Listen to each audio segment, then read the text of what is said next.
오늘 제가 한 네 가지 정도로 이 시간이 허락하는 동안 한 40분까지인데요. 35분 남았네요. 그 사이에 한 네 가지 정도의 주제로 여러분들하고 나누고 싶어요. 첫 번째는 그 내러티브, 우리가 이야기로 번역하기도 하고 서사 이렇게 얘기도 하는데 내러티브에 대한 간략한 그 이론을 좀 소개하고요. 그리고 치유에 관해서 내러티브와 치유에 대해서 우리가 무엇을 하는지에 대한 이야기를 좀 해보고 싶고요. 그다음에 세 번째 파트에서 반려동물을 그럼 우리가 반려동물 잃은 그런 그 반려자들이 어떻게 애도할 수 있을까라는 주제로 얘기를 해보겠습니다. 마지막으로 좀 더 다양하게 그 반려동물 그 애도 기법을 사용하는 그 표현 예술법을 조금 소개함으로써 오늘 그 우리 이 시간을 보내려고 합니다. 그래서 그 네 가지 제가 지금 말씀드린 대로 순서대로 얘기를 해볼게요.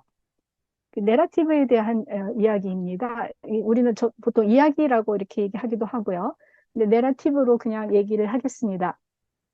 이 내러티브가 무엇인가 에 대한 여러 학자들의 다른 의견들이 많이 있습니다. 내러티브라는 게 어떤 그 우리 삶의 어떤 점에 알려주고 우리 삶을 어떻게 이끌어가는지에 대해서 내러티브라고 하는 그것이 알려주는 것이 상당히 많습니다. 근데 여러분들이 이제 우리가 시작할 때에 이미 어떻게 잘 짜여져 있는 각본에 따라서 우리가 연기하는 그런 연기자처럼 우리가 무대 위에서 공연하고 있고 또 그 연극에 참여하는 것인지 아니면 어, 어느 정도 허술한 아주 그 잘 짜여진 것이 아니라 듬성듬성 그 틈이 많고 약간 그 어떤 우리가 참여할 여지가 많은 그런 열린 플롯, 그러니까 열린 시작과 대단원이 결정된 상태에서 그러니까 시작이라고 하면 우리가 태어남이라고 할 수 있겠죠. 그리고 마지막 죽음까지의 그 대단원 이 정도만 결정되고 나머지는 모두 우리가 그 안에서 이 내러티브를 선택하는 것인가 그래서 우리가 정말 거기에 우리 삶에 뛰어드는 것인가 이 두 가지의 다른 관점이 있을 것 같습니다. 프로이트 같은 경우는요, 첫 번째에서 말하자면 우리가 시작할 때에 짜여 있는 각본이 있다는 거죠. 어린 시절에 우리가 했던 경험, 특별히 가족이나 가까운, 그래서 애착 이론 같은 것도 보면 가장 자기에게 가깝게 좋다고요? 이렇게 밀착해서 음, 성장하는 시기에 영향을 주는 음, 그런 그 영향을 상당히 받기 때문에 어느 면에서 우리가 그것을 일종의 고정값처럼 그 디폴트 값이죠. 우리의 삶의 많은 디폴트 값을 가지고 시작을 한다라고 보는 것이 기존의 상담 이론이라고 할 수 있을 것 같아요. 네, 대부분이 우리가 생각하기에 태어날 때에 벌써 우리는 많은 것들이 결정이 돼서 태어난다라고 얘기할 수 있을 것 같아요. 그런데 사실은 어떻게 보면은 우리가 그 분명히 있긴 있죠. 우리의 디폴트 값이 있습니다. 고정 값이 있기는 있으나 그러나 너무 이게 허술하게 만들어져 있는 그런 플롯이기 때문에 우리의 옵션이 더 많다는 겁니다. 우리가 선택할 수 있는 가능성들, 우리가 이제 어떻게 이야기를 하느냐, 내 삶에 대해서 또 내 삶의 내러티브를 어떻게 끌고 가느냐에 따라서 많은 것들이 달라질 수 있는 선택권이 더 넓어지고 또 많은 것이 가능해질 수 있다라고 보는 그렇게 보는 것이 최근 이론들이죠. 이제 과거에는 좀 더 이미 결정된 그러니까 애착 이론 같은 것도 처음 만난 자기를 돌봐주는 그런 그 사람과의 그 애착성 정도가 어떤 뭐 모성 결핍이라든지 이런 것들이 생기면 후에 그 삶에서도 많은 영향을 받는다. 이렇게 얘기를 하는 그런 이론들은 많지요. 초기 이론들이. 그러다 보니까 그거는 그 디폴트 값을 굉장히 중요하게 생각해서 그것이 변화된다는 것이 참 어려운 것이다라고 보는데 이제 그 내러티브 정도로 내러티브 이론에서는 뒤에서 그 아주 허술하고 굉장히 열려 있는 플롯이기 때문에 우리가 선택할 수 있는 것이 무궁무진하고 우리의 선택에 따라서 많은 것들이 달라질 수 있다라는 것을 주장하는 이론이 이제 최근에 나오는 그 이론들이라고 할 수 있을 것 같습니다. 그래서 전통적으로 우리가 치료한다 또는 상담한다라고 하는 그 생각을 볼 때에 어떤 그 기준에 우리가 삼게 되냐면요. 한 사람의 마음이나 그 안에 있는 또는 그것을 둘러싸고 있는 더 넓은 사회적인 그런 과정 속에서의 역기능적인 것들이 바로 나타나는데, 그것을 담고 있는 그 개별 단위가 개인이라든지 가족이라든지 집단이 되겠습니다. 이것이 조금 이쪽으로 갔는데요. 그런데 우리 치료자들 혹은 상담자들은 이런 치료적인 행위 또는 치료적인 조치를 하는 그런 단위로서 이들을 이해해주고 또 이들에게 해결 방식을 찾아가는 데 그 일을 한다는 것이죠. 그 주력하고 있다는 것이죠. 그래서 전통적으로 우리가 이 상담자를 찾아가면 많은 사람들이 많은 것을 기대합니다. 이렇게 내가 갖고 있는 이 문제들을 어떻게 해결해주고 나를 이해해주고 또 그 방식 해결해 나가는 방식을 찾아줄 것이다라는 것을 기대하면서 나오는데, 연구해 보면 특히 한국의 상담을 찾아오는 내담자들은 상담자에 대한 어떤 권위를 굉장히 그 높게 생각하기 때문에 나에 대한 해결책을 빨리 주기를 원한다라고 해요. 이럴 경우에 치료자들이 가지고 있는 선택은 매우 좁습니다. 즉, 치료자들은 하나의 그 자문의 역할 또는 그 어드바이서리, 그러니까 그 해결을 해주는 어떤 그 충고해주고 조언해주는 그런 역할을 해야 한다는 것이죠. 그리고 내담자의 이 얘기를 먼저 듣게 됩니다. 내담자가 자기 삶에 대해서 이러이러한 것들을 말할 때에 이런 여러 가지 그 기술을 자기 삶에 대한 기술을 해나갈 때에 그들이 설명하고 있는 양식이라든지 그들의 그 조건들이라든지 지금 부딪혀 있는 문제들에 대해서 이것이 정말로 정확한 서술이라고 받아들입니다. 그대로 받아들이고, 그리고 그 서술 그대로 그 문제 안에서 그것을 이해하고 풀어보고자 하는 그런 노력을 하게 되는 것입니다. 그런데 만약에 우리가 그 들려진 이야기를 그대로 수용을 한다면 그 문제는 그대로 거기에 고정되고 고착된다는 거죠. 어, 아까 얘기했듯이 그 디폴트 값이 그대로 굉장히 크게 남아있기 때문에 문제는 그대로 고정이 되고 전체적인 윤곽, 전체적인 좀 더 그 뭐랄까요, 스토리가 좀 더 이렇게 그 더 거시적이고 좀 멀리 이렇게 볼 수 있는 윤곽이 드러날 기회는 많이 없다는 것입니다. 이렇게 되면 아무래도 그 내담자들은 자기가 스스로 선택하려는 그것보다는 자문가인 치료자들이 뭔가 효과적으로 뭘 해줄 수 있기를, 그리고 행동할 수 있는 방법을 알려주기를 기대하거나 또 그것을 찾아보는, 그러니까 자기 스스로의 선택권 옵션보다는 그 디폴트 값에서 자기 스스로 어떤 옵션을 더 찾아가기보다는 이제 그 자문가에 의한 또는 치료자에 의한 그들이 설명해주고 그들이 이렇게 이끌어가는 그런 방식으로 이렇게 치료나 상담이 진행되는 경우가 많다고 하는 것입니다. 예, 많은 가족 치료 이론도 그렇게 흘러가고 있죠. 뭐 의사소통이 이 가족에게 문제가 있다라든지 이 가족의 구조가 문제가 있다라든지 이런 식으로 해서 그 어떤 그 전체적인 그 스토리 윤곽보다는 그 내담자가 말하고 있고 부딪히고 있는 그 문제 거기에 많이 고착이 되어서 그것을 중심으로 그것을 해결하고자 이렇게 애를 쓰고 노력을 하게 된다는 겁니다. 그러면서 우리의 전체적인 스토리 윤곽이 감춰졌을 때 어떤 면에서는 우리가 처음부터 그대로 상실이라든지 슬픔을 발생 원인 그대로 유지하고 그것을 직면하기보다는 어쨌든 그것을 그대로 가지고 간다는 거죠. 그래서 그러다 보니 그 스토리의 윤곽은 거의 밝혀지지 않고 또 이 뭔가 다른 그 상대적으로 또 더 쓸 수 있는 쓸만한 이야기들 또 실제로 행동 가능한 그런 이야기의 윤곽이 드러날 기회가 거의 없게 된다는 거죠. 마치 막다른 골목에 부딪힌 것과 같이 스토리는 이렇게 고정이 되고 문제는 그대로 유지되고 또 그러면서 이것이 연장되면서 그 안에서만의 그 행동을 찾아 나가게 된다는 거죠. 그래서 이 개인적인 이야기를 하나의 렌즈처럼 내가 삶을 바라보는 양식 또는 삶을 바라보는 방식으로 사용하거나 아니면 행동이 그것을 따라 행동을 해 나갈 수 있는 어떤 내면적인 모델로 우리가 그것을 개인적인 이야기를 사용하게 되는데, 결국 이러한 이야기의 마지막 도착점은 한 개인의 마음속에 있는 단독 렌즈가 되던가 단독 모델이 되어버린다는 겁니다. 그러니까 좀 더 많은 옵션이 더 많은 선택권이 거기에 더 덧붙여지기보다는 어떤 굉장히 아주 굉장히 단순한 그런 어떤 형태로 그 자기의 그 행동 반경이라든지 행동의 그 방식이라든지 이런 것들을 결정하게 해주는 그런 그 뭐랄까요, 대화가 상담자와 이루어지게 된다라고 보는 것입니다.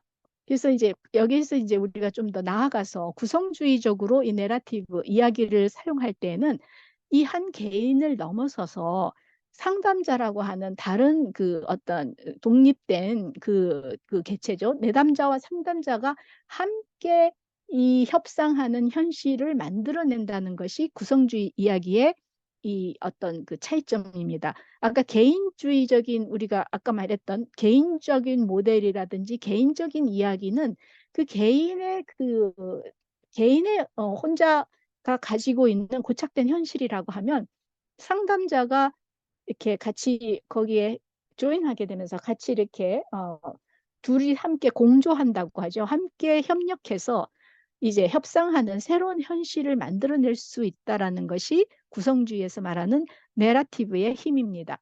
그래서 치유 역시도 우리가 치료하는 행위 역시도 결국은 어느 한 그 개인이 단독적으로 그것을 받아들이거나 주거나 하는 개별적인 행위가 아니라 함께 하는 행위. 그래서 이제 사회적인 행위라고 하고 함께 있는 그 맥락 속에서 함께 대화하고 또 함께 서로의 어떤 그 스토리를 이렇게 뭔가 탐색하는 그런 가운데서 새로운 의미가 드러나게 되고 또 새로운 의미를 만들어가는 그런 사회적인 행위로서의 치유를 우리는 주장을 하는 것입니다. 그게 이제 구성주의 이야기 이론인데 이렇게 치유를 원하는 사람들의 이야기가 어, 예전에는 말하자면 그 자기의 존재나 자기의 안정감 또는 만족감, 효과성에 대해서 의문이 들거나 또는 자기가 위기에 빠졌을 때 위기가 일어난 그런 이야기들이 치유를 원하는 이야기가 되겠습니다.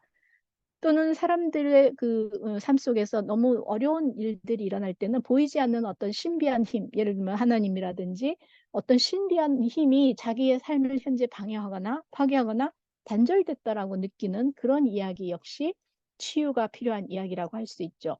그리고 이제 미처 우리가 준비하지 못한 이 문제에 던져진 채 자기 스스로 설명할 수도 없고 이해할 수도 없는 이런 상황 속에 빠져서 거기에서 그 벗어날 수 없는 마치 덫에 빠진 것 같은 답답한 상태의 이야기가 우리가 치유를 원하는 사람들의 이야기로 보는 것입니다. 그래서 이런 이야기를 가지고 내담자 개인들이 올 때에는 상담자들은 어떤 식으로든지 이 이야기에 맞서서 이 새로운 어떤 이 의미를 만들어가는 이야기를 만들어야 하는 이런 과제 앞에 서게 된다라는 것입니다.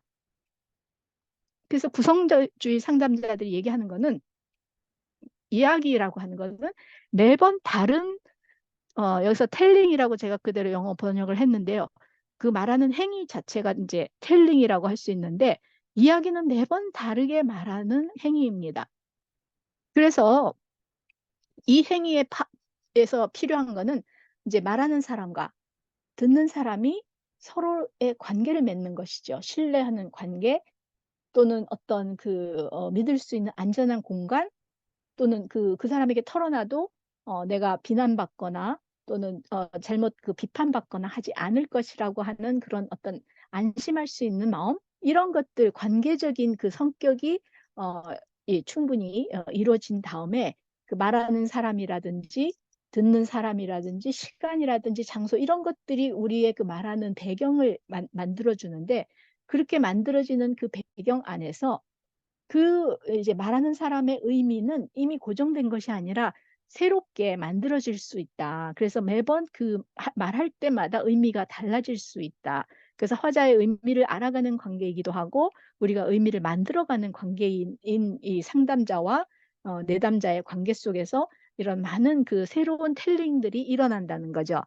그래서 자기에 대한 설명에 대해서 이제까지는 단일하게 아주 문제를 가진 나라고 이렇게 아주 단선적으로 그것을 표현을 했다라고 하면 이제부터는 그 말하고 듣는 그 어떤 역동 속에서 매번 다른 텔링이 일어나면서 좀 더 다양한 설명, 다양한 가능성 이런 것들이 다양성이 이제 초청이 되고 또 이 다양성을 존중하게 되면 우리가 그 관계 속에서 많은 변화가 일어나고 또 이야기의 구성이 아주 달라질 수 있으면서 많은 옵션들이 거기에 나타날 수 있다라는 것입니다.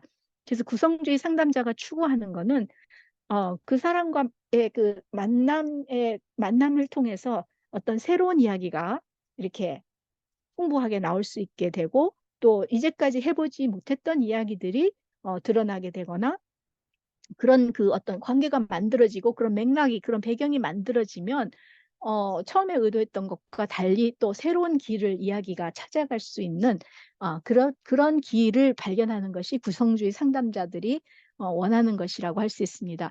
그래서 이제 우리가 내러티브를 좀 마지막으로 정리를 해보자면 우리 경험을 우리가 어떻게 이해해야 되는지 경험들을 잘 조직하고 또 그 경험을 만들어가기도 하고 다른 사람들에게 우리의 삶이 어떻고 우리가 관계를 어떻게 하고 있고 여행이나 결정이나 성공, 실패 등에 대해서 많은 것들을 이 내러티브가 우리에게 해주고 있는데 그러나 이것은 어떤 특정 범위의 어떤 배경 그리고 또 특정한 관계 안에서만 유용한 것이지 이것이 언제나 어디서나 똑같이 적용되는 것이 아니라는 것이죠. 그래서 이야기라는 것을 우리가 인식하기 시작하면 이 자기에 대한 설명에 대해서 자기를 설명하는 것으로서 이야기가 정말 그 더 뭐랄까요 사회적인 유용성이 커진다고 하는 게 좀 더 이렇게 자기를 설명할 수 있는 기회가 더 많아지고 자기를 이해하거나 자기가 행동할 수 있는 그 어떤 그 선택권, 옵션이 훨씬 더 많아진다라는 것을 이야기를 통해서 우리가 더 경험하게 되는 것입니다. 그래서 자기를 항상 나를 이렇게 생각해왔던 그 내 관점이 달라지거나 시선이 달라지거나 또는 그 이야기가 변형이 되면서 그 이야기를 쓸 수 있는 유용성이 점점 더 많아질 수 있도록 우리가 그 구성주의 상담에서는 이야기를 그렇게 활용을 하기를 원하는 거죠. 네. 자, 그러면 그 치유에 대해서 말하자면 치유 역시도 우리가 언어를 다시 만들어내거나 또는 대체하는 것을 목표로만 하면 상당히 제한될 수밖에 없다라는 것입니다. 매우 단선적인 그 건물과 같이 이야기는 상당히 그렇게 역기능적인 이야기를 기능적으로 바꾼다고 해서 해결되는 것은 아니라는 것입니다. 그래서 우리가 이야기가 할 수 있는 수많은 기능 중에 아주 작은 기능만을 사용하고 나머지 더 큰 기능, 더 많은 것들을 놓칠 수 있는데 치유라고 하는 우리 이야기는 우리가 치유를 우리가 목표로 이야기할 때에는 좀 더 많은 그 이야기를 만들어내고 더 풍부하게 더 넓은 사회적인 과정 안에서 이야기를 만들어내고자 하는 것입니다.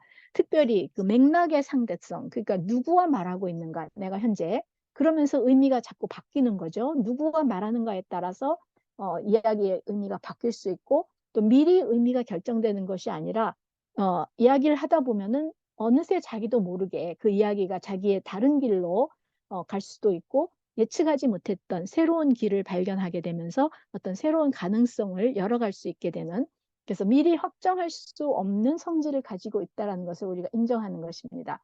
또 치유는 의미의 다원화에 대한 창의적인 탐구이기 때문에 우리는 어느 하나의 의미에 고정시키지 않고 더 많은 여러 가지 의미들을 우리가 불러오고 또 거기에서 정말 새로운 어떤 생각하지 못했던 그 창조적인 일들 그런 것들을 탐색하면서 일어날 수 있게 된다라고 하는 것입니다.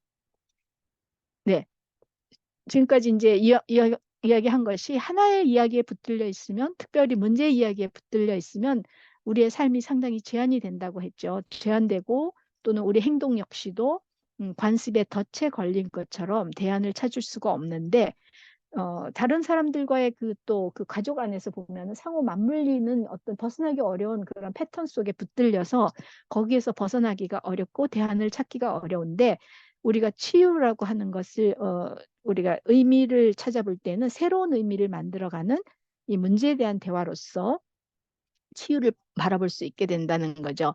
그래서 이제 내러티브 치유에서는 새로 만난 이 두 사람, 말하는 사람과 듣는 사람이 어떻게 그 만나느냐에 따라서 지평선의 혼합이라고 얘기한 거는 예를 들면 하나의 공이 밑에서 쏘아 올려졌는데 그 공을 이렇게 부딪히게 되면 그 공이 처음에 가려고 했던 진로를 벗어나서 다른 진로로 튀어서 가게 된다는 거죠. 사건의 의미도 변형이 될 수가 있고요. 또 이야기하는 방법도 달라질 수가 있고 또는 타인과 자신에 대한 새로운 위치에 도달하게 되는 거죠. 새로운 위치가 만들어지고 또 새로운 의미의 착상들이 떠오르는 것이 이게 치유를 향한 움직임이 되겠습니다. 그래서 이제 그 내러티브 치유에서는 이처럼 처음에 내가 가져온 의미가 그대로 고정되거나 단순히 어떤 뭐랄까요, 뭔가 대체되는 것이 아니라 내가 생각하지 못했던 새로운 의미를 향해서 어떤 새로운 방향으로 이야기가 달라지는 것을 우리가 추구하게 되는 것입니다. 음, 그래서 그러다 보니 치유는 이 말하고 있는 사람의 현실에 대한 설명 또는 이해 이런 것들을 처음에는 인정하게 됩니다. 처음부터 그것을 부정하는 것이 아니라 그것을 먼저 인정한 후에 그것과 더불어서 새로운 의미가 그 현실에 들어갈 수 있도록 하는 것이 바로 치유의 움직임이라고 할 수 있죠. 그래서 현실의 그 재구성을 허락하거나 또는 가능하도록 하는 환경을 만들어주고 이렇게 화자가 처음에 시작한 어떤 현실에 대한 설명이 점점 확장이 되어서 동시에 이렇게 새로운 의미가 그 안에 만들어지고 또 그 안에서 들어갈 수 있는 옵션이 많아지는 그런 환경으로 바뀌어가는 것이 바로 치유의 방향이 되겠습니다. 자, 이제 세 번째 그 주제인 반려동물과 애도 상담을 우리가 좀 더 자세히 살펴볼게요. 제가 이렇게 문헌을 읽어보다 보니 반려동물을 잃는 것에 대해서 이렇게 글을 쓴 분들이 몇 분이 있으셔요. 그래서 윌리엄 사이프라는 사람의 그 글에 반려동물이라는 것은 우리에게 정말 무구하고 아주 우리를 의존하고 있는 또는 우리에게 많은 우정과 사랑을 주는 그런 존재로서 우리 삶에 항상 같이 있어 왔다는 거죠. 그리고 무엇보다도 우리 반려동물 그러면 우리를 판단하지 않고 온전히 받아들여주는 그런 존재가 되기도 하고요. 또 우리가 삶에서 바라는 역할이 무엇이든지 동물은 그것이 되어주고 또 우리를 결코 실망시키지 않는다. 저에게는 아이들이 다 떠난 시기에 우리 고양이가 왔기 때문에 뭐랄까요? 그 떠나간 자식에 대한 대체의 역할을 해줬던 것 같아요. 한 3세에서 뭐 6세 정도의 그 지능이라고 하는데 정확하게 지능은 모르겠습니다만 제가 돌보아줘야 되는 그런 그 대상을 잃었을 때에 내가 돌볼 대상으로서의 나의 고양이 소냐가 왔기 때문에 제가 더 많은 애착을 가지고 있었던 것 같아요. 예, 우리가 또 동물들을 통해서 우리 자신을 판단하기도 하고요. 동물과의 우정을 통해서 우리에게는 좀 더 안정되고 또는 목적 의식을 갖고 그리고 형용할 수 없는 개인적인 풍요로움을 우리가 선물로 가지게 되죠. 정말 반려동물은 우리에게 선물이죠. 왜냐하면 우리들이 그 반려동물과의 여러 그 교감 또는 관계를 통해서 어쩌면은 인간과 또 인간 사이에서 느낄 수 없는 그런 다른 어떤 그 특별한 그 관계 또는 특별한 어떤 풍요로움을 이렇게 누리기 때문에 반려동물을 이렇게 사랑하고 또 우리 삶에서 이렇게 뭐랄까요 가까이 하는 것 같아요. 그래서 고양이들을 키우는 분들을 집사라고 하는데 집사들이 고양이를 어떻게 키우느냐에 따라서 요즘 유튜브에도 많이 이렇게 올리는 사람들이 있는데요. 그 반려동물은 그러나 그 생이 짧죠. 언젠가는 우리보다는 짧기 때문에 그 반려동물이 죽음으로 인해서 우리는 또 인생이 얼마나 짧고 또 우리가 매 순간 살아가는 게 얼마나 소중한지를 알게 된다라는 그렇게 주장을 하셨습니다. 이비 바텔스라는 분이 아는 동물의 죽음이라고 하는 그런 책을 냈는데 거기에서 반려동물이 얼마나 짧게 살고 가는지 이제 죽음과 우리가 마주할 수밖에 없고 그러다 보면은 그 이후의 삶 속에서 우리는 그것을 계속 반추하면서 우리가 살아가는 순간이 그렇게 길지 않고 우리의 삶도 역시 언젠가는 끝이 날 것이라는 것을 알게 되면서 우리의 매일매일이 더 소중하다라는 것을 우리가 알 수 있다라는 거죠. 예. 또 이제 그 반려동물의 죽음은 어느 면에서 반려동물이 죽음을 떠올리기 때문에 죽음을 떠올리게 하기 때문에 인간은 그들을 사랑하게 되는지도 모른다라고 아는 동물의 죽음 그 바텔스라는 분이 말을 했습니다. 죽음이 어떤 면에서 정말 우리에게 그 슬픔을 가져오는 것은 확실한데 이것을 좀 더 아까 말했던 다른 옵션으로 우리가 생각할 때 이 슬픔이 과연 우리 삶에 나쁜 것인가, 우리 삶에 해로운 것인가, 이 반려동물이 죽은 후에 느끼는 그 슬픔이 우리 삶에서 정말 마이너스인가 이런 거를 볼 때에 그것을 좀 다른 옵션으로 좀 더 다른 의미로 생각을 해볼 때에 반려동물은 나에게 수많은 행복을 줬고 그들이 빨리 떠나고 가서 슬픔과 물론 이 그러니까 공허함 속에 있지만 그러나 그들로 받았던 그 사랑이라든지 이런 것들이 없어지는 것이 아니라 그것을 우리가 배웠고 그 사랑의 어떤 지속 또는 그 다른 사람에게도 그와 같은 어떤 사랑이 또 연결되어 있는 다른 사람들의 그 위로와 또 지지 이런 것들을 통해서 우리의 삶이 얼마나 서로가 연결되어 있는지 그래서 우리가 그 따스함과 또는 긍정의 그런 것들을 느낄 수 있게 해주는 오히려 이 굉장히 그 패러독시칼한 거죠. 어, 그런 것들을 또 우리가 살아가는 삶이 짧지만 그래도 아주 행복하게 살아야 되겠다라는 어떤 그런 결심을 는 그런 계기가 되기도 한다는 거죠. 그래서 슬픔에 대해서도 하나의 우리가 슬픔 그러면은 정말 어둡고 죽음과 어두움과 다크 그러니까 모든 게 다 시커먼 그런 것만 있을 것 같은데 이 그 알렌 올페트라는 분의 그 주장은 슬픔이 우리의 영혼의 가장 깊은 곳을 열어주는 그런 어떤 계기가 될 수 있다는 것이죠. 그래서 슬퍼하는 사람들과 우리가 함께 동반할 때에, 함께 할 때에 우리 자신에게도 큰 유익이 있는데 그것은 우리가 진정한 자신이 될 수 있고 또 다른 생명체, 다른 사람의 정신을 존중할 수 있는 그런 계기도 된다는 거죠. 슬픔을 통해서 우리가 더 많은 것들을 배우게 되고 인생에 대해서도 더 많이 깨닫게 되는 그런 계기가 될 수 있다라고 보는 것입니다. 그렇기 때문에 저는 이제 반려동물을 잃고 나서 이렇게 반려동물에 대한 그 생각을 많이 하게 되는데요. 반려동물이 우리 인간 삶에 들어온 한 어떤 그 회원이다. 말하자면 우리가 이제 인간의 생명, 삶을 어떤 클럽이라고 보는 그 마이클 화이트의 주장을 따르자면 이 클럽에는 많은 사람들이 들어와 있고 많은 존재들이 들어와 있는데 반려동물 역시도 우리 인생에 들어온 그 회원으로서 예, 생각해 볼 수 있다는 거죠. 그래서 이 클럽에서는 어떤 회원들이 있는지 우리가 생각해 볼 수도 있고, 누가 우리 회원에 참여하고 있는지, 그래서 반려동물 역시 한 회원으로 참여했고, 그들이 가지고 있는 성격이라든지 그들이 우리에게 준 어떤 던진 화두라든지 주제라든지 목소리들이 있다라는 것입니다. 그래서 반려동물을 좀 그런 어떤 인간과는 다르지만 분명히 우리와 교감하고 있고 살아있는 생명체로서 서로가 소중한 존재로서의 그 반려동물. 그래서 제가 여기에다가 이렇게 썼습니다. 반려동물은 우리 영혼을 움직이는 그 어떤 중요한 그 존재로서 영혼에 그 떠나고 나니까 이 슬픔을 주는데 그러나 그들이 또 우리에게 남긴 목소리가 있다는 거죠. 반려동물의 목소리를 한번 들어보고 싶은 그런 마음이 있었습니다. 그래서 그 목소리가 나를 어떻게 움직이고 있는가.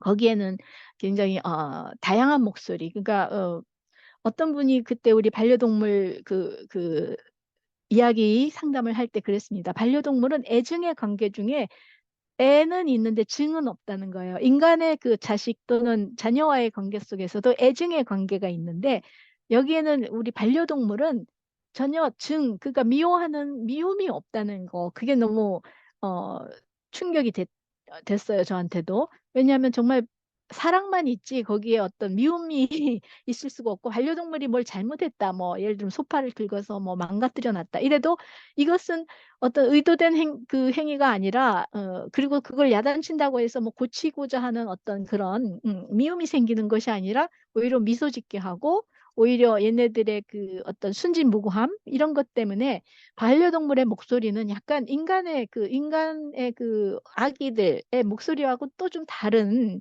그런 목소리를 가지고 있죠. 그래서 우리의 사랑을 불러일으키고 한없이 사랑해주고 싶고 한없이 보듬어주고 싶고 또 이해해주고 싶고 오히려 우리가 자식들은 이해 못할 때가 있고 야단치고 화가 나고 분노하지만 반려동물에 대해서 그렇게 막 분노하거나 그러지는 않았던 것 같아요. 그러니까 반려동물이 갖고 있는 그 목소리, 우리 삶에 던진 주제들은 약간 또 독특한 것들이 있다는 거죠. 그리고 반려동물이 나에게 준 정체성은 또 뭐였을까 생각해 보면 뭐 엄마로서 또는 집사로서 돌봐주는 그 돌봄자로서의 그 역할에서 굉장한 기쁨과 풍요로움을 느낄 수 있었던 것 같아요. 제 경우에는 우리 아이들을 키우고 나서 이제 아이들이 다 떠나니까 상실감 또 허전함, 엠티 네스트죠. 빈둥지 증후군 속에서 몇 년을 지냈는데 이 고양이가 오면서 내 삶이 다시 이렇게 활력이 생기고, 걔를, 뭔가 씻기고, 이렇게 할 때에 다시 예전에 우리 아이들을 키웠던 때의 그 어떤 그 기쁨? 그런 것들이, 예전보다 더 또 풍요롭게 느껴지더라고요. 뭐, 할머니가 되신 분들이 대체로 자기 아이보다 할머니, 손주들을 이렇게 돌볼 때 더 예쁘다고 그런 얘기를 많이 하시듯이 뭔가 이렇게 두 번, 한 번, 세 번 이렇게 하게 되니까 그게 좀 더 그 뭐라 그래요? 그 좀 더 풍요롭고 더 여유가 있고 즐길 수 있는 그런 그 시간들이 있었던 것 같고 또 반려동물이 가지고 있는 목소리는 분명히 그 자기만의 목소리가 있었어요. 저는 원래 개 집사라고 할 만큼 개를 좋아했었는데 고양이는 제가 좀 무서워하고 싫어했거든요. 근데 고양이를 키워보니까 정말 다르고 너무 매력적이고 너무 다른 그 성질을 가지고 있기 때문에 고양이와의 관계는 아주 달랐다고 저는 생각이 됩니다. 그래서 반려동물이 내 인생 주제에 또 많은 것들을 기여했다라고 생각을 하고요. 결국은 여러분들이 이제 그 애도 상담을 할 때에 반려동물을 우리 한 회원으로 받아들인다면 이 회원이 준 내 삶에 던진 의미는 무엇인가? 네, 그의 독특한 성격 또는 습관, 특징 이런 것들이 정말 새롭고 그 의미를 생각해 보면 정말 많은 것들을 우리에게 주고 갔다라는 생각을 하게 됩니다. 그래서 제가 시간이 이제 38분이네요. 빨리 지나가야 될 것 같습니다. 네. 예, 우리 소냐입니다. 제가 5년 동안 같이 데리고 있었는데 눈이 참 그 초록색이고 예뻤는데 이 사진에서는 그렇게 나오지는 에메랄드 빛이었는데요. 얘가 눈이 좀 안 좋았어요. 고양이 백내장을 앓고 있었거든요.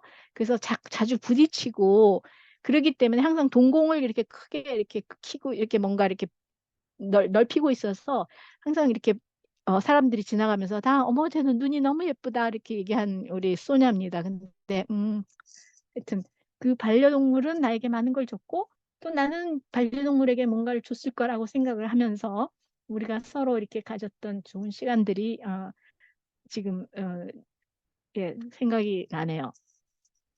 자, 그러면 애도를 우리가 할 때에 이제 이 상실의 아픔을 극복해야 되잖아요. 그것을 이제 극복하는 그 한 방식으로 다양한 형태로 우리가 의미를 구성해 나갈 수 있고 그것은 어떤 면에서 긍정적인 효과를 줄 수가 있다라고 생각합니다. 또 이야기나 상징적인 표현들을 통해서도 우리가 애도할 수 있고요. 또 의미를 다시 구성해가는 그런 과정 속에서 의미들이 자연스럽게 녹아들 수가 있죠. 그리고 다양한 범위에 걸친 창조적인 방법들을 우리가 사용할 수가 있는데요. 그 참고 문헌이 여기 뒤에도 있고 여기에도 제가 넣어뒀습니다. 그래서 애도를 하는 이야기에 대해서 제가 한 세 가지 정도 임의적으로 제가 이렇게 만들었는데 창조적으로 글쓰기를 할 수 있고 고백적으로도 글쓰기 할 수 있고 또 표현적인 글쓰기를 하는데요. 이 사별을 주제로 해서 내가 하고 싶은 이야기를 그냥 아무런 그 뭐 가이드라인 없이 그냥 했습니다. 저는 한 네 번 정도 소냐에 대한 글쓰기를 했어요. 그래서 소냐야 안녕, 뭐 소냐야 보고 싶은 소냐 이렇게 하면서 소냐에 대한 글을 한 네 번 정도 쓰고 나니까 제 마음이 좀 많이 이렇게 안정이 되는 것 같더라고요. 그래서 고백적인 글쓰기는 편지를 쓰거나 다 하지 못한 이야기를 대화체로 그냥 하거나 역할극을 하거나 일기 속에서 얘기하거나 그리고 또 표현적인 글쓰기도 있습니다. 이거는 이제 아름다움을 창조하는 행위를 통해서 애도를 하는 것이죠. 시라든지 그림이라든지 드라마, 음악 이런 것들과 연결해서 내 일상에서 좀 떨어져 나와서 그 일상에 좀 거리를 두고 나면 좀 더 많은 그 표현을 할 수 있는 우리의 거리가 나타난다고 볼 수 있어요. 그래서 몇 가지 예들을 제가 그 썼는데 지금 40분이기 때문에 여러분들이 이걸 그 예는 책이 여기 있습니다. 애도 상담과 표현 예술 여기에서 제가 가져와 가지고 몇 가지를 이렇게 어, 거기에다가 집어넣었는데 예, 그걸 참고하시면 될 것 같습니다. 시간이 앞에 부분에서 제가 좀 많이 쓰는 바람에 뒤에 부분을 특별한 설명을 못하고 이렇게 지금 지나가고 있는데요. 여러분들이 이런 표현적인 글쓰기, 이거는 이제 예술 활동이죠. 예술 활동을 통해서 또는 그 편지나 이런 고백 활동을 통해서 또는 그냥 아무렇게나 글쓰기를 통해서 애도를 여러 의미를 찾아보면서 다양하게 해볼 수 있다라는 그런 말씀을 드리면서 제가 이 강의를 마치도록 하겠습니다. 감사합니다.